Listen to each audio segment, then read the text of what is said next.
Hola, bienvenidos a La Guía Escéptica, el podcast en el que discutimos temas científicos y ejercitamos nuestro pensamiento racional. Este es un programa promovido por la Sociedad Secular y Humanista del Perú y auspiciado por la línea de Pueblos en Serial. Les habla Aurora Gutiérrez y conmigo están Víctor García Belaunde. Hola, ¿qué tal? Julio Gutiérrez. Hola amigos. Y hoy nos acompaña Ángelo Falle. Hola, ¿qué tal? Hola. Que es filósofo de la ciencia y aprendiz de neurocientífico.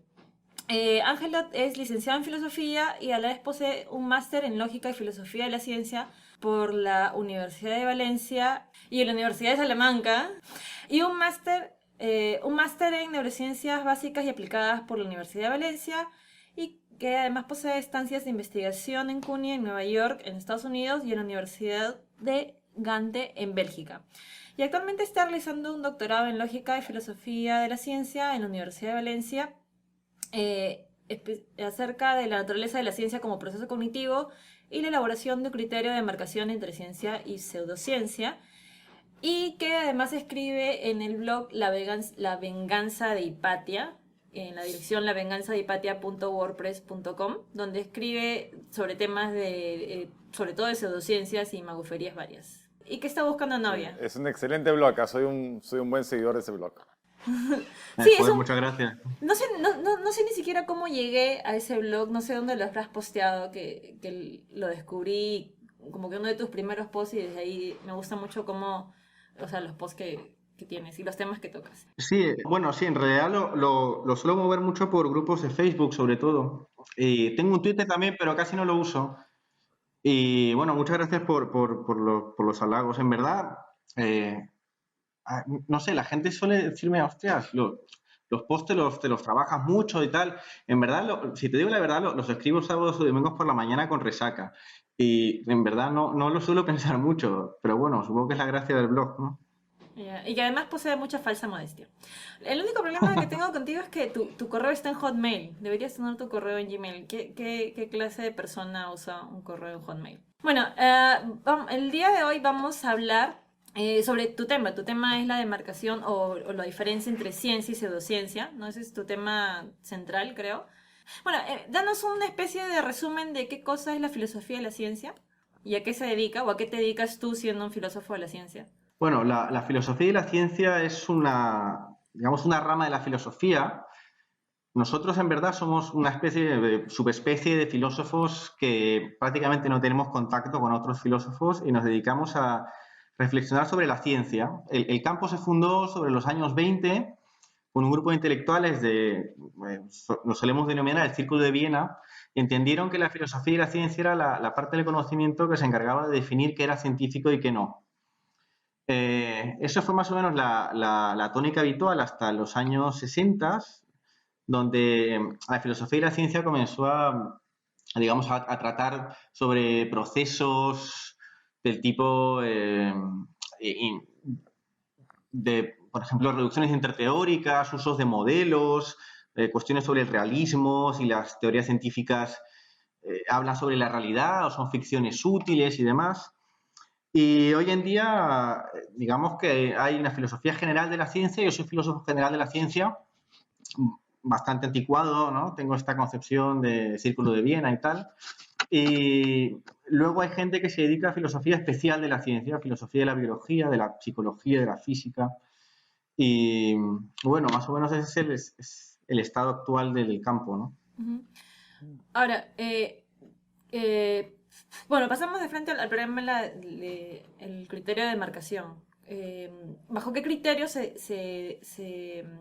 bajo qué criterio se puede denominar que algo es ciencia o no lo es? ¿Y en qué momento podríamos denominar a algo como pseudociencia? Esa pregunta, si me das unas 3 horas y media más o menos, te lo podría explicar en detalle, porque básicamente es mi tesis doctoral. Pero si quieres una respuesta absolutamente obscena, en el sentido de ser muy, muy tosca, te diría que, bajo mi punto de vista, el concepto básico es el concepto de evidencia, ¿no? A veces, digamos, hay ciertas visiones más bien folclóricas, que dicen, bueno, la ciencia es observación fiable, por ejemplo, aquello de lo que no se puede dudar. eso no es realmente ciencia, eso es un hecho. Y las teorías científicas son la forma que tenemos de explicar y de predecir hechos, no tanto, por ejemplo, la teoría de la evolución no es un hecho, la evolución es un hecho, pero no la teoría de la evolución. Y otra visión típica es la de la ciencia como un método, ¿no? Eh, esto tampoco es verdad. La ciencia realmente no es un método. La ciencia usa métodos, pero no es en sí mismo un método, ¿no? La ciencia es más bien una forma de justificación de creencias, una forma muy especial que tenemos de justificar ciertas creencias apelando a lo que llamamos evidencia científica, que se obtiene mediante un método y que hace que las teorías que aceptamos como parte del corpus de conocimiento científico sean las mejores opciones disponibles para predecir o explicar un conjunto de hechos. Eso es básicamente lo que sería la ciencia. Yo tenía ahí una pregunta, ¿no? Porque me acuerdo que una de las cosas que decía Carl Sagan es que la ciencia no solamente era un cuerpo de conocimiento, sino también un método, ¿no? Y me pongo a pensar, por ejemplo, entre la ciencia de los tipo Demócrito, de los filósofos de la naturaleza, con la ciencia que comienza tal vez con Galileo, que algunos le llaman el padre del método científico, ¿no? Y la ciencia actual, o sea, que esa cosa que ha ido cambiando, ¿no? Entonces tú puedes trazar una línea y decir, bueno, a partir de este punto, a partir de esta época, sí es ciencia por algún motivo específico, o es una cosa que va en continua evolución, que antes era más filosofía y ahora se llama más método científico. Sí, te entiendo. Este es un debate que suelo tener mucho en mi departamento con algunos colegas.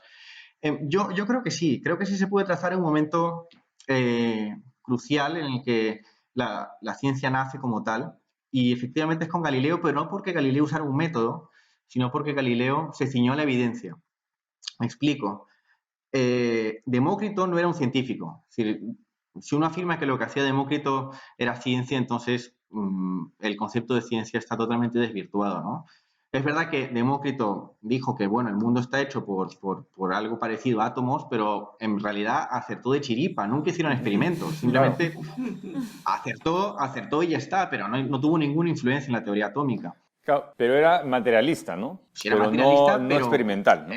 exactamente, la filosofía griega se dividía en una especie de sectas. Y estos pues tuvieron suerte y acertaron, pero eran hasta los pitagóricos o los estoicos.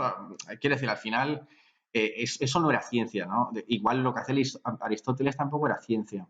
En el caso de Galileo, lo importante en él fue que es verdad que desmontó el dogma cristiano y el heliocentrismo, bueno, sí, el geocentrismo, pero lo hizo sobre la búsqueda de evidencia de las fases de Venus o de Mercurio. Fueron las de Venus, creo. Y eso es lo importante, ¿no? Que para Galileo la forma de desmontar la teoría anterior fue mirando por un telescopio e intentando encontrar evidencia empírica.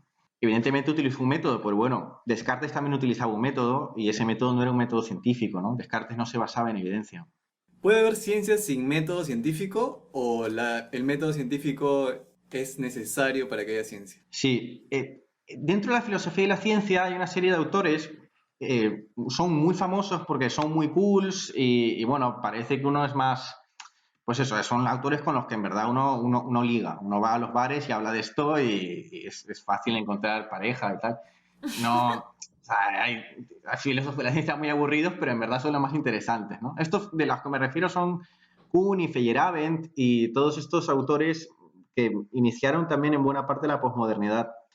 Para ellos no existe un método científico, para ellos lo que hay, bueno, Feyerabend lo explicaba con una frase, ¿no? Todo vale, en ciencia todo vale. Y eso realmente no es verdad. Sí que es verdad que hay pluralismo metodológico, hay muchos métodos diferentes. Lo que hace un fisiólogo, lo que hace un investigador en biotecnología y lo que hace un historiador son cosas muy distintas, pero todas esas metodologías se unifican por el hecho de que son capaces de obtener evidencia de un tipo determinado. Si digo que mi método es hablar con Dios o la introspección mística o no sé, estas cosas que tenéis en Perú también, no, yo le paso el huevo, el chamán del norte y El tal, mal de ojo. pues todas esas cosas, el mal de ojo, ¿De la ayahuasca? El ayahuasca, claro, bueno, el ayahuasca es un tipo, ¿no? Bueno, no, yo me meto ayahuasca y mira, alucino allí en Iquitos y tal, y luego considero que eso es un método. Bueno, eso no es un método científico, ¿no?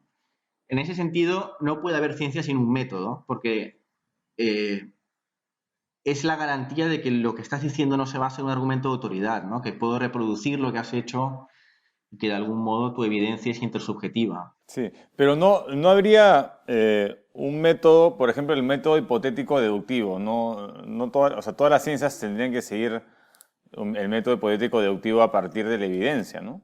La evidencia recogida de manera objetiva, ¿no? Claro, claro. Lo que trato de decir es que el problema es que no todas las ciencias utilizan el método hipotético deductivo. Ujú. Ese es el problema. Los historiadores lo que hacen es explicar la evidencia empírica que ya tienen. Eso no es el método hipotético deductivo. Un fisiólogo hace inducciones a partir de observaciones. Eso no es el método hipotético deductivo. Ángela, ¿tú dirías que entonces que no existe un método, el método científico, sino que el método científico es la pluralidad de estos métodos? ¿O que podemos denominar a la pluralidad de estos métodos en conjunto de estos métodos como el método científico? Porque de alguna manera vamos a seguir usando ese término, ¿no? O debemos deshacernos del término. No es que debamos deshacernos. La forma como se explica la ciencia en secundaria, como te explican en bachiller o en los primeros años de carrera, es una visión. Bueno, algunas personas aún llevan 30 años investigando y siguen pensando esto, ¿eh? Tampoco os creáis que es tan básico. Es una visión muy simplificada, ¿no? Esto de que el científico sale al campo, mira cosas, luego ve un problema, hace una inducción y ¡pum! Ya tenemos una ley y todos muy felices. Eso es ciencia ficción, no es ciencia real. Lo que hay en verdad es gente que trata de sacar estudios y que utiliza diferentes metodologías. Así que habría que hablar de los métodos científicos, todos ellos capaces de obtener evidencia según las posibilidades de cada campo, ¿no? Sí, no, y yo quería hacer un comentario ya y algo así como, por ejemplo, esta ley de la economía o de parsimonía o la navaja de Occam, ¿no? De dos modelos. O sea, ya puede ser que estos modelos científicos que son validados, que son las teorías al final, no hayan surgido del método hipotético deductivo, ¿no? Eh, pero igual sí haya una ley para elegir al modelo más simple, más económico, ¿no? Ahí no podemos hablar de un método o el concepto este de elegancia, ¿no? Que sobrevive a la teoría más elegante, ¿no? Sí, bueno, el concepto de elegancia es muy, muy complicado de formalizar o de explicar. Yo creo que aún no tenemos un consenso sobre qué es más elegante que otra cosa. Eh, eso que mencionas es lo que se suelen llamar valores epistémicos. Es decir, no tanto valores metodológicos, sino cosas que se consideran positivas en una teoría. Lo que se considera positivo en una teoría que no incluya muchas hipótesis ad hoc, se considera positivo en una teoría que no complejice más la realidad que otra, que explique de forma más, sí, parsimónica, recurriendo a la menor cantidad de entidades. Y sí que habitualmente procedemos así, ¿no? Elegimos las cosas que explican igual, pero son más sencillas. Pero realmente eso no quiere decir que eso sea la mejor opción en el sentido epistemológico. Pueden haber cosas muy complicadas. La mecánica cuántica es muy complicada y bueno, la aceptamos pese a ser muy poco elegante. También algo como el método de falsación, ¿no? Que no, dicen que no es necesario también para toda teoría, ¿no? Hay teorías infalsables como, no sé, la de las supercuerdas, por ejemplo, ¿no? Pero son tan elegantes que provoca adoptarlas, ¿no? Eh, sí, ese es un tema complejo. La falsación fue propuesta por Popper. Es un filósofo famoso por haber sido muy inteligente, pero muy mal observador de la realidad científica. Realmente la falsación es un criterio lógico que hay que tener en cuenta en las teorías científicas. Es decir, si mi teoría está construida de tal modo que siempre va a ser verdadera, ni me la traigas al laboratorio, porque haga lo que haga, va a salir positivo, ¿no? Estoy pensando en el complejo de Edipo, ¿no? Si tienes los síntomas, tienes el complejo de Edipo, pero si no los tienes, entonces los estás reprimiendo. Mm. Con lo cual, haga lo que haga, voy a tener el complejo de Edipo, con lo cual no podemos considerar es una teoría científica propiamente dicha.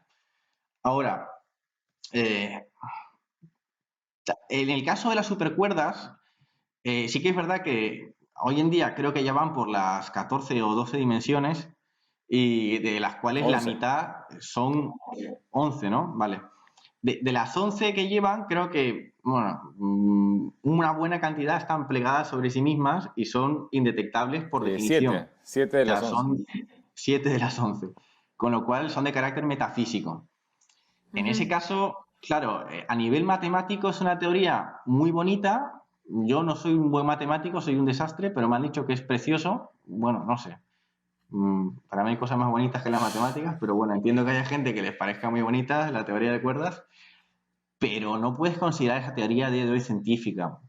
Y de hecho, ellos están teniendo muchos problemas porque incluso están presionando a revistas para que cambien los criterios de aceptación de artículos para ellos poder entrar.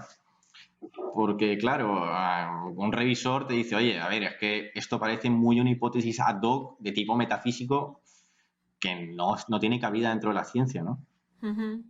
Claro, pero por más de que nunca pueda ser probada, igual es como que la teoría, o sea, la mejor candidata para la unificación, ¿no?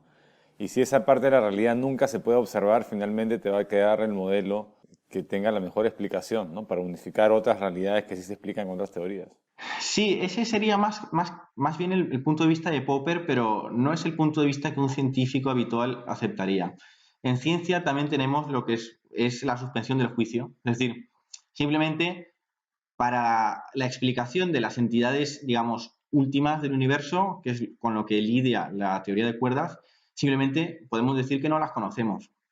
Es decir, la teoría de cuerdas es una teoría que no nos satisface, con lo cual simplemente decimos no lo sé. Y una parte importante de la ciencia es saber decir no lo sé. Claro. Pero, o sea, yo no estoy muy enterado de la teoría de las cuerdas, de lo que dice, Y es el matemático del grupo. pero por lo que he escuchado a Víctor, que dijo que 7 dimensiones son, digamos, infalseables, pero las otras 4, o sea, no brindan la posibilidad de falsear la teoría. Claro, sí, hasta el problema es que con esas con las 4 dimensiones que están expuestas a la contrastación empírica, la teoría era insostenible. Habían determinados eventos, yo no soy físico ni matemático, pero bueno, trabajo con físicos y matemáticos y me como estas cosas todos los días. Habían eventos recalcitrantes, es decir, casos que no era capaz de explicar la teoría de cuerdas, digamos, cuatridimensional. Con lo cual se pusieron 7 dimensiones extras, o, bueno, se pusieron 2, luego 6, luego, en fin, la cosa fue creciendo para ir explicando los casos recalcitrantes que no era capaz de explicar, lo cual recuerda mucho a casos como la mecánica tolemaica o teorías Ad hoc. que, es decir, no funcionaban, claro, con hipótesis ad hoc. Sí, sí, sí. Pero, o sea, mi pregunta va, creo que a entender lo que se entiende por ciencia, porque, o sea, si pensamos en la teoría de la gravitación, ya, o sea, la ley de la gravedad es la explicación, digamos, ¿no? O sea, tampoco se observa la ley de la gravedad. Claro, la ley de la gravedad, O sea, ¿no sería eso el análogo a tener esas 7 dimensiones? Claro, tú podías describir cómo caen los objetos, cómo aceleran en un campo gravitatorio, pero no explicarías, o sea, por qué el campo gravitatorio, ¿no? O sí, sea, sí, eso es un para eso buen tendrías punto. que explicar, digamos, la curvatura del tiempo de Einstein, que él sí explica, porque Newton describe, digamos, la aceleración, pero es Einstein el que dice que en realidad este campo se da por la, digamos, por la deformación del espacio-tiempo, ¿no? Y es algo que no Sí, se puede observar, o sea, nadie ve esta tela dimensional, no es una especie de modelo nomás, ¿no? claro, las teorías científicas no buscan la verdad. Eso es una visión muy extendida y muy errónea. La ciencia lo que busca es explicar y predecir cada vez mejor. En ese sentido, la teoría de Newton explicaba relativamente bien, pero cuando la apretaban mucho era incapaz. Y la teoría de Einstein era capaz de explicar mejor y de predecir ciertos fenómenos que la de Newton no podía. En el caso de la... Y bueno, por eso preferimos la de Einstein, pero eso no quiere decir que la de Einstein sea verdad. Quizás en 50 años esté Ujú. totalmente refutada. Claro. El caso que mencionáis de la gravitación, es verdad que no sabemos exactamente qué es la fuerza gravitatoria. Es decir, tenemos explicación digamos, de qué está conformada esa energía, pero sí sabemos muy bien cómo se comporta. Y en ese sentido, eso ya podemos considerarlo como una explicación científica en cierto sentido, ¿no? Una explicación conductual, digamos, no tanto del contenido mismo. Ujú. Bueno, entonces ya, esto sería los criterios o algunos de los criterios que podríamos tomar en cuenta para considerar algo como ciencia. Para considerarlo como ciencia, siempre tiene que estar avalado por evidencia científica. Y la Ajá. evidencia científica es un conjunto de hechos u objetivos que hacen que esa idea sea más probable que otras o la más probable del mercado. Ujú. Eso es científico, Ahora, lo que está apoyado en evidencia. O sea, ¿qué es más importante? O sea, la evidencia, ¿no? O sea, digamos, si tienes un estudio, dos estudios o tres estudios, que se vayan acumulando la evidencia, evidentemente, contra más se acumule, mejor. O la teoría, ¿no? O sea, porque claro, si tú tienes, de repente lees un estudio, lees a una revista, un artículo científico, lees y te vuelve un poco raro porque contradice evidencia o de otros estudios, ¿no? Es eso más importante, pero porque si contradice una teoría, también tendría mayor probabilidad de ser falso lo que estás leyendo, porque si contradice algo, claro, como la teoría de Einstein, sería complicado, pero si contradice algo como, no sé, las leyes de la termodinámica, que son mucho más antiguas y que todavía, que solamente han sido confirmadas, entonces sería mucho más grave, ¿no? Entonces, tú le das prioridad más, digamos, a que este estudio que estás analizando actualmente, que, digamos, es importante que concuerde con otra evidencia o es más importante que concuerde con las teorías científicas o que sea armónica con las teorías científicas. Lo importante es, eh, había una frase de Sagan que decía que, y en ese sentido yo creo que tiene mucha razón, para eh, grandes afirmaciones hacen falta grandes evidencias. Es decir, no es lo mismo querer probar ujú, algo que encaja con el resto del conocimiento que tenemos claro. que venir y decir que la Tierra es plana. Es decir, si quieres probar que la Tierra es plana, me te vas a tener que traer grandes evidencias para que lo Claro. crea. Porque estás luchando contra algo que está muy apoyado.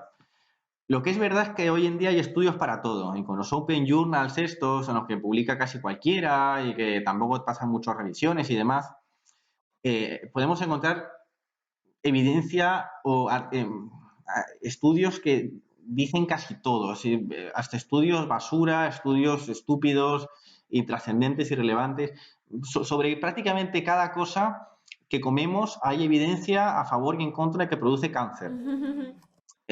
La cuestión es que por eso se hacen unos estudios que se llaman metaanálisis, que lo que hacen es recoger toda la evidencia que hay en el mercado y miran hacia dónde se inclina la balanza. Con lo cual, un estudio aislado no te dice mucho. No te dice mucho porque siempre va a haber otro estudio que lo contradiga. Lo importante es a nivel estadístico, que es lo que dice la mayoría de los Claro. estudios, ¿no? Al final la ciencia es bastante democrática en ese sentido. Es un poco la tiranía de la mayoría. Ujú. Sí, no, Pregunta. respecto al metaanálisis, ¿hay algún método estandarizado para hacer esta metaanálisis? O sea, digamos, hay un método científico, por decirlo así. Sí que lo hay.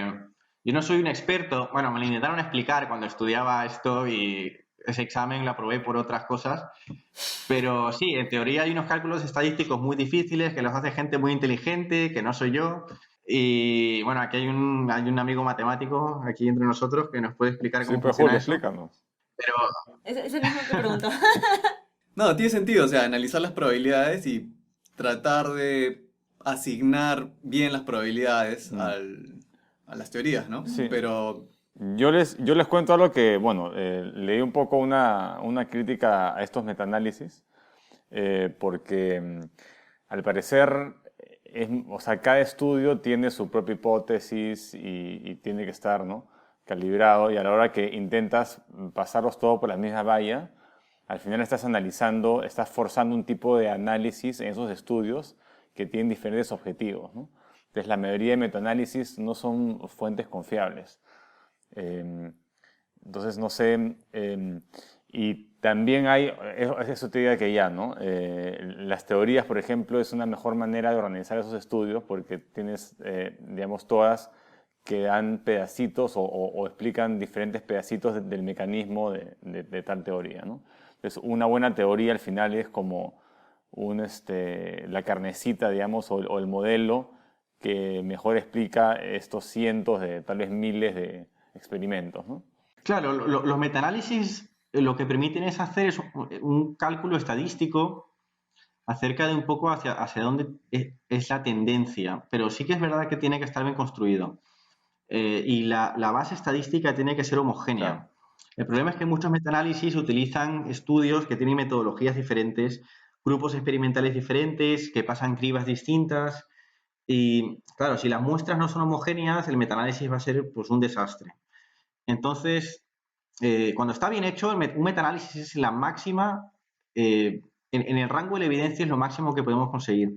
Pero sí que es verdad que tiene que estar bien hecho y yo me he enfrentado a metaanálisis que son un desastre y que, bueno, hay que tirar a la basura, ¿no? Claro. Eso es totalmente cierto, sí.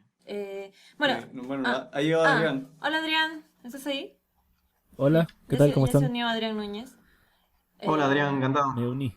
Que tampoco es filósofo. Estaba desunido. Si estaba desunido, ¿Tampoco eres filósofo? ya se ensambló. No. Bueno, ahora quiero que nos expliques ahora, otro de tus temas es la pseudociencia, ¿no? O las pseudociencias. Quiero que nos expliques exactamente qué cosa es pseudociencia, qué requisitos, así como hay requisitos para considerarlo como ciencia, qué requisitos tendríamos que tener para poder considerarlo como pseudociencia y si existe algo como gris, un área gris, ¿no? Entre ciencia y pseudociencia. Que yo creo que Sí. es un problema también. A ver, explícanos. Sí. Go. Así como hay cosas científicas, hay cosas no científicas. Y no todo lo no científico es malo. Es decir, hay cosas que son no científicas, incluso hay cosas que son no científicas porque es deseable que lo sean, como el arte o la música. No sé, yo he pagado mucho dinero por ver a los Rolling Stones, pero no pagaría un euro por ver a Richard Dawkins. Sinceramente no me interesa nada ver además me han contado que es súper antipático y no me interesa nada verlo, pero es decir, creo que daría un riñón por ver a John Lennon tocarme Campos de Fresas. Entonces, hay cosas que tienen mucho valor y no son científicas. Luego, hay cosas que deberían ser científicas y aún no lo son porque sus propios defensores o sus propios practicantes no se animan o están en corrientes posmos de estas raras y digamos, rechazan la ciencia. Y luego, entre las cosas no científicas, hay cosas que se hacen pasar por ciencia, que tienen un contenido de fraude. Y eso es lo que llamamos pseudociencia. Es no ciencia mentirosa. Entonces, sí que hay un gris, que es la mala ciencia, que es, digamos, ciencia que no es moralmente buena, pues estudios en bombas de racimo, armas biológicas y tal. Y luego hay determinadas cosas que son superchería, su irracionalidad, pero no pseudociencia, ¿no? Por ejemplo, el creacionismo bíblico, la idea de que el mundo fue creado en 7 días por un macho alfa celestial en un jardín con una serpiente que hablaba, que es un mito de la edad de bronce, realmente no es una pseudociencia, es pura superchería antediluviana y ya está. Pseudociencia sería el diseño inteligente, Claro. que hace pasar esa idea por científica y le da un barniz científico, ¿no? Y la pseudociencia es muy peligrosa porque embarra la comprensión pública de la ciencia, reblandece la capacidad crítica de la gente y te puede sacar el dinero y te puede dejar muy mal parado en contextos sanitarios, ¿no? Cuando se mete con los problemas y las enfermedades de la gente es muy, muy peligrosa. Entonces, ¿podemos dar una definición de lo que sería pseudociencia? Pseudociencia es todo aquello no científico que se hace pasar como ciencia. Claro, pueden haber ideas supersticiosas o religiosas o culturales que nunca pretendieron ser científicas, pero si esas creencias son, o sea, les dan el barniz de ciencia, pero en el fondo no lo son y quieren... yo creo que digamos, el ejemplo perfecto de pseudociencia es la homeopatía, ¿no? Que se visten como médicos, inclusive con su bata, tienen todo son clínicas, tienen todo el floro, ¿no? científico, ¿no? Y no es ciencia, ¿no? Claro. El caso de la homeopatía nace en la edad dorada de la pseudociencia, que fue el siglo XIX. De hecho, en inglés tienen dos términos. Tienen el término quackery para, digamos, lo que nosotros llamamos charlatanería. Pues simplemente gente que te vende, pues basura. Y luego, a partir del siglo XIX, se acuña el término pseudoscience, que sí que hace referencia a pues, la quiropraxia, la homeopatía, las flores de Bach, luego vendría el psicoanálisis y todas estas cosas que se hacen pasar como ciencia cuando no lo son. La ciencia tiene mucho prestigio social y la gente tiende a creer en el tipo con bata. Y ellos parasitan la buena imagen de la ciencia, ¿no? Pero podríamos decir de alguna manera, por ejemplo, en el caso de la homeopatía, cuando nació no se hacía pasar por pseudociencia, simplemente como no habían criterios, ni siquiera había una ciencia médica establecida, ni siquiera era científica prácticamente muchos de los tratamientos que se hacían, era simplemente un tratamiento más dentro de los muchos tratamientos que podías, así como antes tenías, qué sé yo, desangración por sanguijuelas o cosas así, era un tratamiento más que surgió. Y se ha vuelto, yo creo que se ha vuelto pseudociencia solamente porque persiste a pesar de que ya se ha corregido o se han corregido ciertos errores dentro de la medicina. Entonces, tú podrías decir que muchas de estas pseudociencias han nacido como un intento de hacer ciencia y luego se han desviado. O sea, para mí la homeopatía es un ejemplo de algo que nació como un intento honesto, ¿no? De a ver qué tal y se desvió en el camino y que ahora, y yo creo que incluso muchos homeópatas de verdad, bueno, me imagino, siempre hay, ¿no? De verdad creen que en lo que hacen, ¿no? O sea, de verdad son creyentes. Muchos otros son simplemente estafadores, ¿no? Pero en el origen, tiene un origen no fraudulento, ¿no? Tiene un origen medio, un intento de ciencia. Ya, pero ¿tú no crees que el origen en sí, o sea, por ejemplo, los principios homeopáticos no eran ya desde el comienzo charlatanería? O sea, No lo sé, la ley de los no lo semejantes, sé, pero ¿no? como digo, surgió en una época en la que mucho era charlatanería, o sea, o que Claro, pero eso era totalmente sacado de la nada, ¿no? claro, pero en esa época no teníamos un método científico para... La medicina no era científica, o sea, tú probabas, si te ligaba lo seguías, si no te ligaba no lo seguías, ¿no? Era básicamente ensayo y error y como no sabían que existía el efecto placebo, si te ligaba por cualquier otra razón y tú pensabas, lo asociabas el efecto a la causa de la pastillita o la disolución que estabas tomando, pues seguías en el error. O sea, yo solamente estoy intentando limpiar un poco el origen de algunas pseudociencias. Mira, yo no sé, Aurora, yo estoy un poco al medio, no sé si... porque en realidad estas ideas son contrarias a la práctica de la medicina que se sabía que funcionaba. Se sabía que si tú aumentabas la dosis, tenías más efecto de la droga que administrabas. Y la homeopatía es lo contrario, es justamente lo contrario. Claro, pero también se sabía empíricamente, porque se sabía porque funcionaba simplemente. O sea, no es que hubiera un tratado detrás de todo eso. Yo creo que básicamente funcionaba porque en esa época, en 1800, estaban experimentando con mercurio y otros metales pesados y te hacía mejor tomar agua, que no te hacía nada, que seguir un tratamiento médico experimental de estos con metales, ¿no? Que acababan matándote. Tomaban arsénico, Claro, pero no mi sé. punto, mi punto es el anterior que dije. A ver, Ángelo, ¿qué opinas al respecto? No, sí, bueno, lo que comenta Víctor es cierto, ¿no? En esa época los médicos se ganaron a pulso el mote, no sé cómo le llaman ahí, la chapa, ¿no? La chapa de matasanos, ¿no? Porque es verdad que ibas al médico con una enfermedad y te metían mercurio, plomo, te hacían sangrías con sanguijuelas y al final hasta el médico te podía matar. Con lo cual, sí que es verdad que la homeopatía, cuando nació, era una idea estúpida, porque de hecho se le ocurrió a Hahnemann, que era un médico hasta ese momento serio, cuando se intoxicó de quinina y bueno, en fin, una historia un poco rara allí. El tipo tuvo una idea muy rara y es verdad que la homeopatía funcionaba mejor que muchas de las ideas que propugnaba la medicina que en ese momento se consideraba científica, ¿no? Al final es mejor que te den agua que te den mercurio.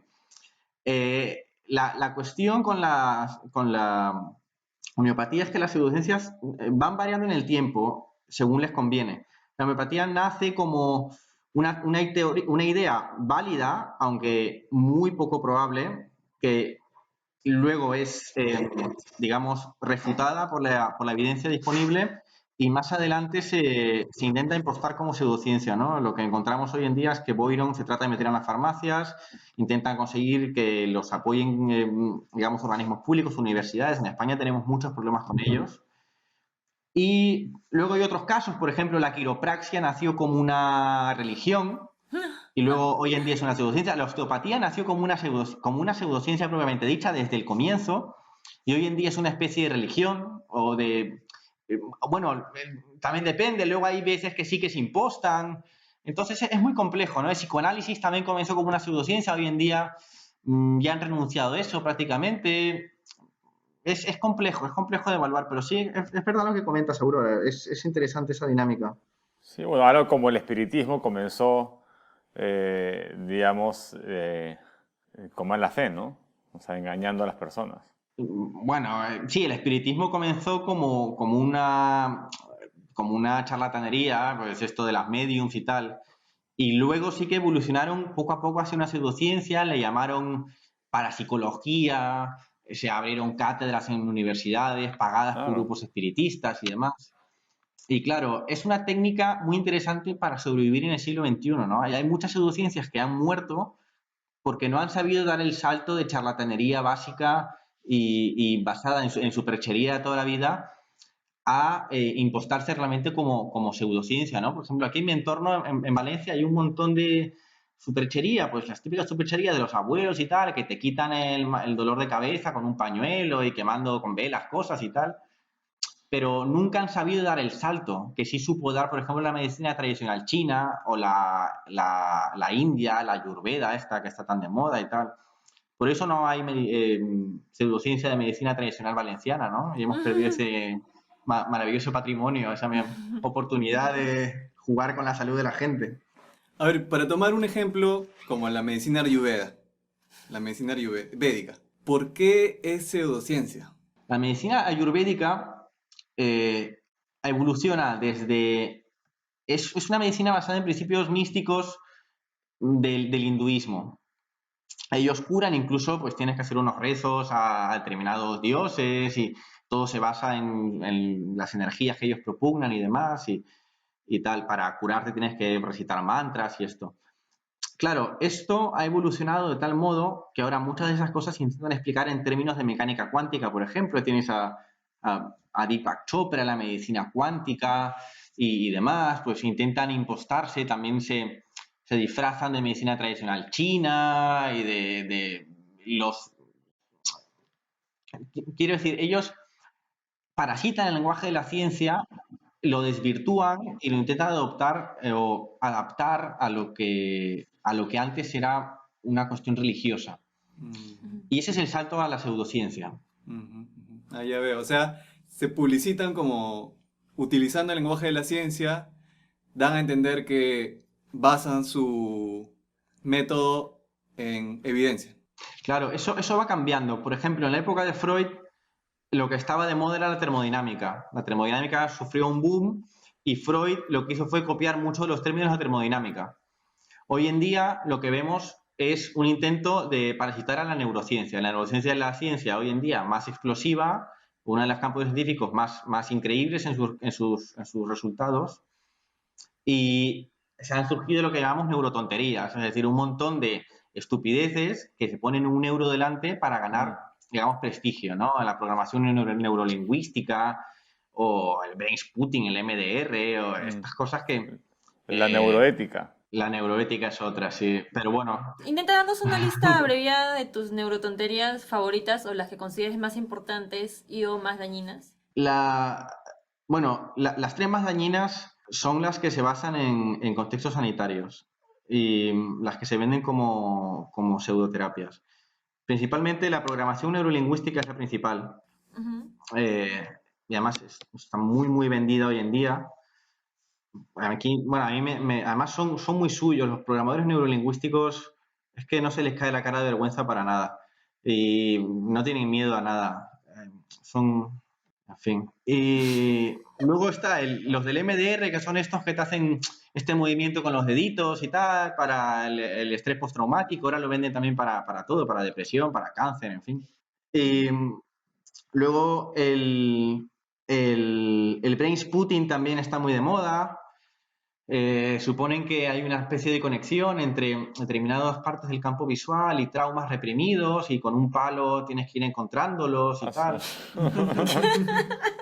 Como una Eso suena piñata. peligroso. Es como una piñata, sí, sí, sí.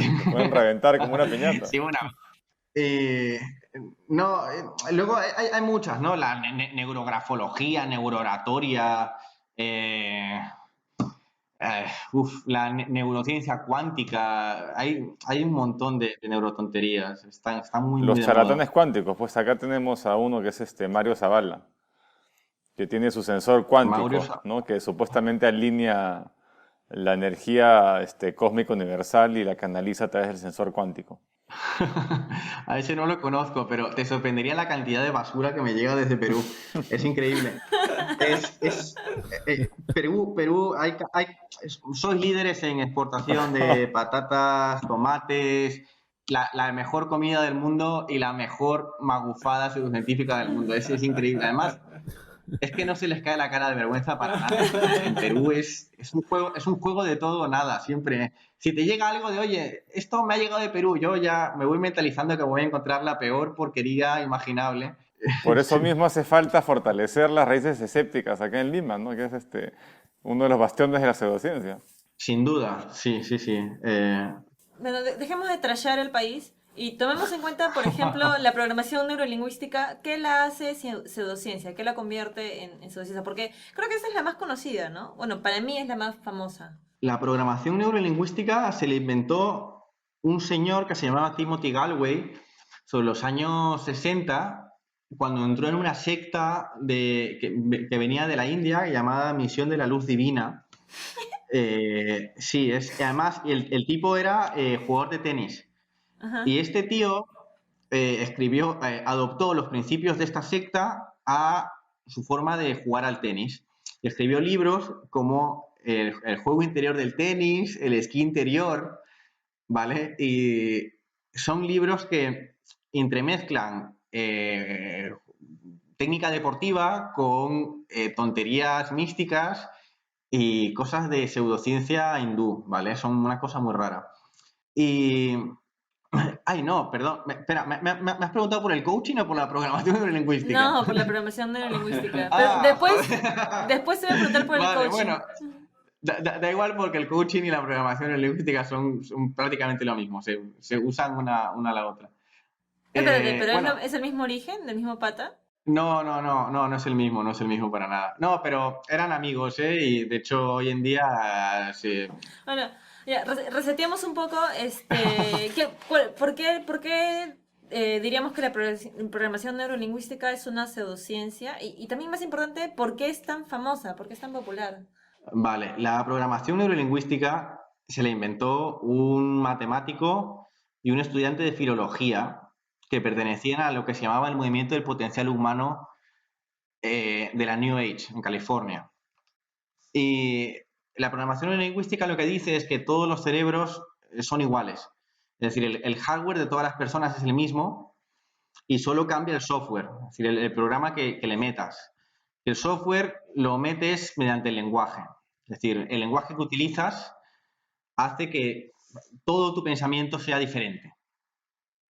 Y en versiones más extremas lo que dicen es que según el lenguaje que utilices, el mundo será distinto. Y ahí es cuando salían con los de la programación neurolingüística, con los del coaching y con los de esto del secreto y la ley de la atracción y demás. Suena bastante al secreto. Claro. Ya, pero ahora dinos La triada de los cuál es la super evidencia que pseudocientíficos. contradice. Claro, pero Sí. ¿por qué? O sea, pero si yo fuese, o sea, ¿por qué me atraería esta? Obviamente me atrae porque me da la capacidad o la posibilidad de hacer lo que yo quiera, ¿no? Si todos tenemos, pero esta es una pseudociencia porque intenta, o sea, algo debe presentarnos, o sea, intenta presentar algunos estudios, se basa en alguna teoría. Uy, sí, claro. Quiero decir, sí, se basa en unos libros muy gordos, con incluso teoría matemática y demás, para incluso en cosas de programación de programas informáticos, supuestos estudios que vinculan dónde enfoques la mirada para tener acceso a tu inconsciente, una especie de inconsciente freudiano. Y lo que es realmente cruel de la programación neurolingüística es que, por un lado, se centran en culpabilizar al individuo, ¿no? Es decir, si tienes problemas en tu vida, esos son culpa tuya porque usas el lenguaje equivocado. Si eres pobre es porque usas un lenguaje de pobre. Si eres gordo es porque usas un lenguaje de gordos. Entonces, lo que tienes que hacer es pagarnos a nosotros, te vamos a enseñar cómo tienes que hablar y Y bajas de peso. así podrás cambiar el mundo, claro, bajar de peso, curarte un cáncer, todo O lo sea, que quieras. no es dejar de comer o cambiar tus hábitos alimentarios, sino es hablar distinto y así bajas de peso. Exactamente. No, pues pero si en vez de decir deme una hamburguesa doble, en vez de doble tienes que decir la más chiquita, ¿no? De repente te enseñan eso, ¿no? Te enseñan a cambiar las palabras de esa manera, entonces terminas comiendo menos. Sí, ellos venden esto mucho para la seducción también, para manipular. Se supone que se supone que según hables, también cambia tu forma de sentir el mundo y tu forma de crear el mundo. Entonces puede ser kinestésico, olfativo, visual. Y según hables con alguien kinestésico, olfativo, visual, tienes que tratarlo con un lenguaje diferente para poderlo manipular. Entonces se lo venden mucho a empresarios, a gente, pues claro, que tiene que venderte coches y seguros y demás. Y les venden la moto de que con esto van a aumentar sus ingresos y tal. Entonces ahí es donde salían con el coaching. Claro. Antes me he confundido por eso, porque en mi mente está muy relacionado. Sí, hablando del coaching, sí. no, continúa con la PNL. Bueno, solo lo que quería decir es que la programación neurolingüística es una de las pseudociencias psicológicas más refutadas, si no la más. Y se han hecho estudios que tumban prácticamente todos sus postulados. Uh-huh. Pero aún así, obviamente, la gente va a seguir pagando por ello. Bueno, hablando del coaching, tú posteaste creo que fue uno de tus últimos artículos sobre el coaching. Sí. Y que, bueno, lo compartí entre los chicos y estábamos discutiendo sobre si el coaching podría ser o no catalogado como... Bueno, no es pseudociencia, tú dijiste, porque no se hace pasar por ciencia, ¿no? Pero si podría ser catalogado o no como magufería. Porque estaban diciendo que, bueno, de repente... Bueno, yo leí muchos comentarios que me hicieron dudar bastante. Unos comentarios que decían, bueno, o sea, existen como diversos tipos de coaching, ¿no? Tal vez existen... Bueno, esa es la de siempre, ¿no? Existen coach como que buenos y malos, ¿no? Y como que de repente siempre hay personas que van a usar esto para su propio beneficio, pero en general la idea del coaching, daban a entender que la idea del coaching en general no era algo malo, no era una cuestión de dominación ni de manipulación, sino una cuestión como de asesoramiento, nada más, ¿no? Como, bueno, como Julio dijo, ¿no? Así como Julio hace absolutamente todo lo que su asesor de tesis le diga que haga, su asesor de doctorado, y que lo sigue ciegamente. Entonces, es un mentor, coaching, ¿no? De tesis, ¿eh? Claro. Un coaching de tesis. Es un coach, sí. Sí, no, eso es lo que dicen ellos, ¿no? Que hay buenos y malos y ellos son siempre los buenos, ¿no?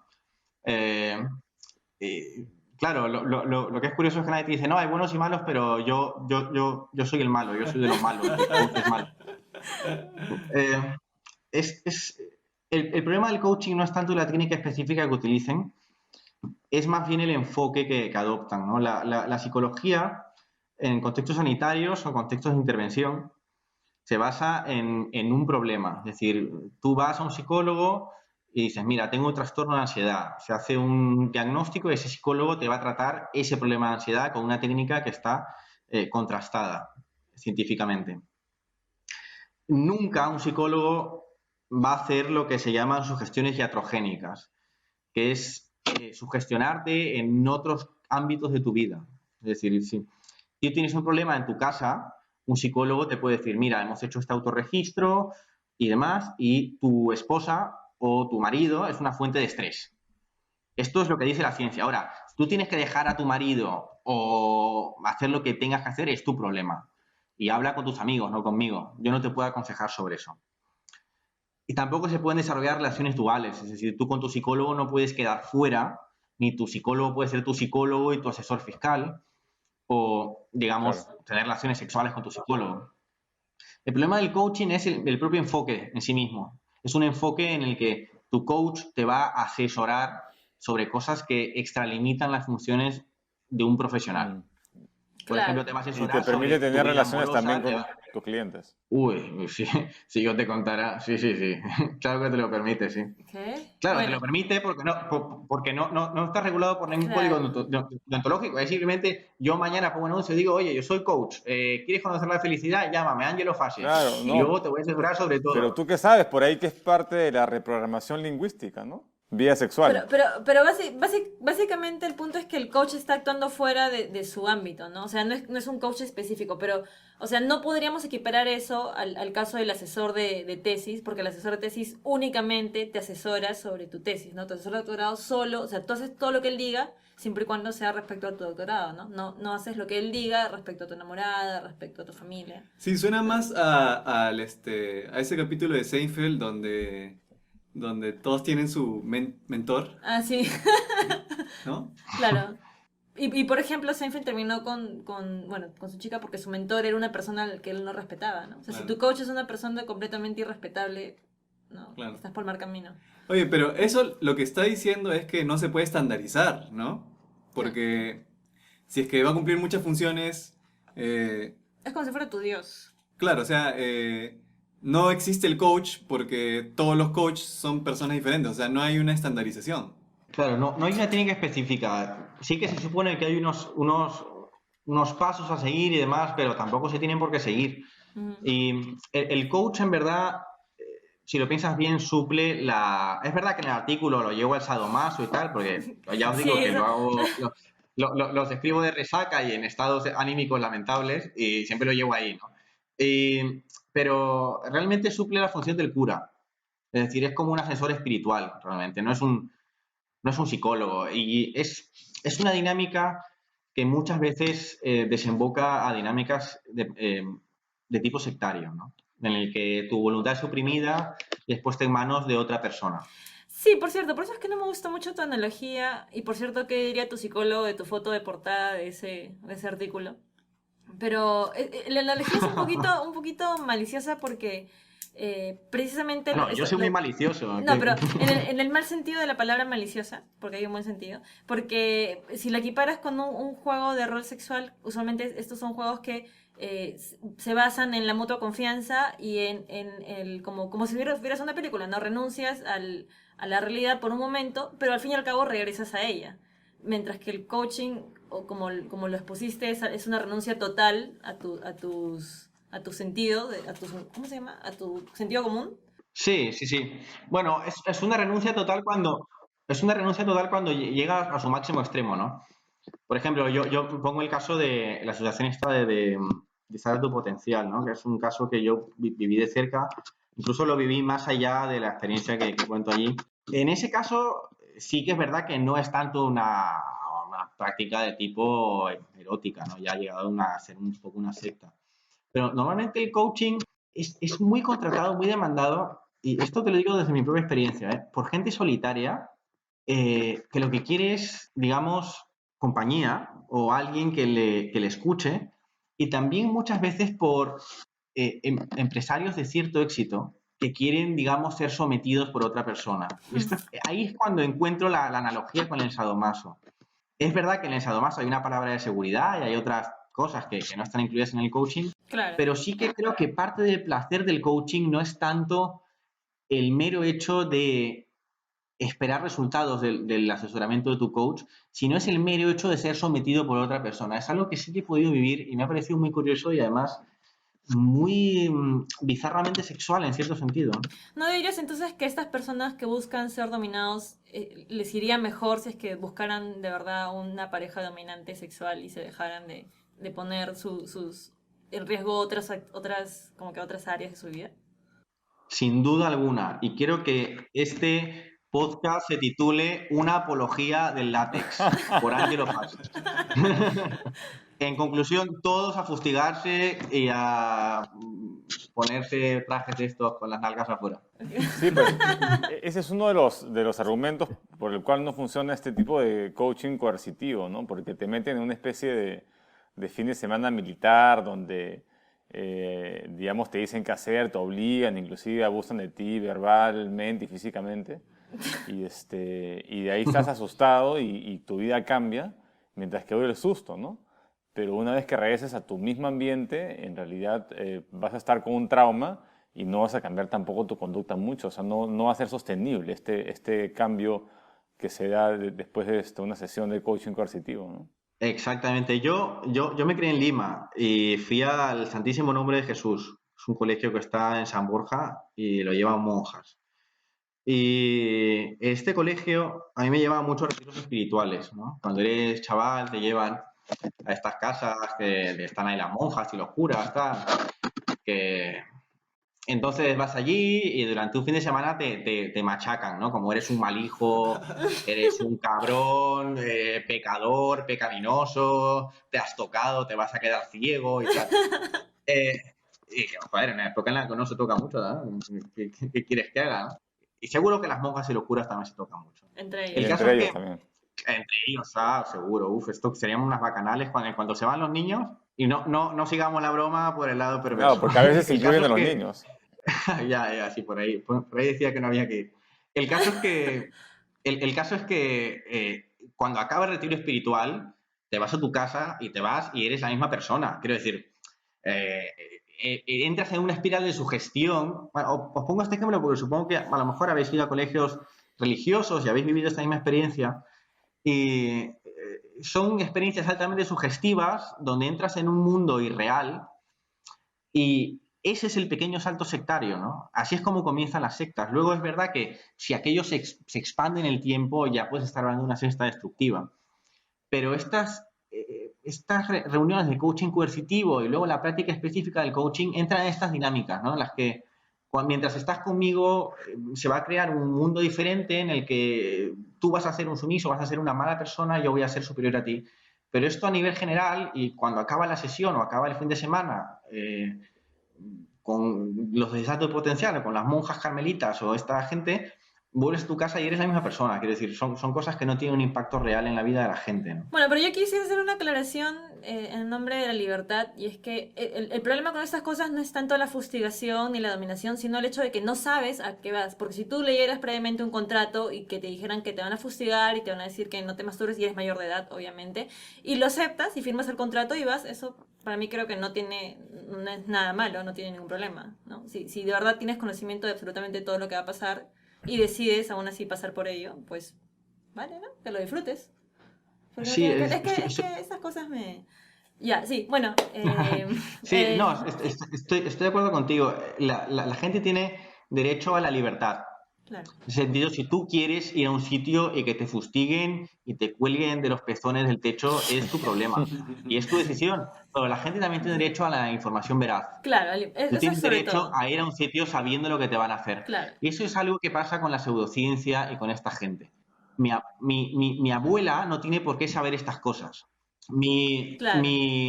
Yo no tengo por qué saber si tú me vas si te vas a intentar aprovechar de mí ofertándome algo que supongo que el Estado ya regula.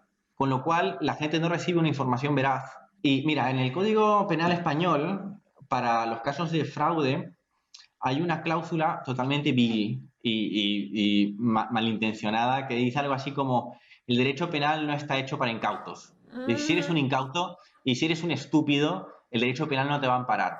Bueno, es que yo soy un estúpido en la mayoría de las cosas. Sé algunas cositas sobre 3 campos y luego soy un estúpido, como todos. Con así lo se va a cual, llamar, así se va a llamar el podcast. así se va a llamar el podcast. Bueno, Oye, Ángelo, gracias, Sí. gracias por estar con nosotros hoy día.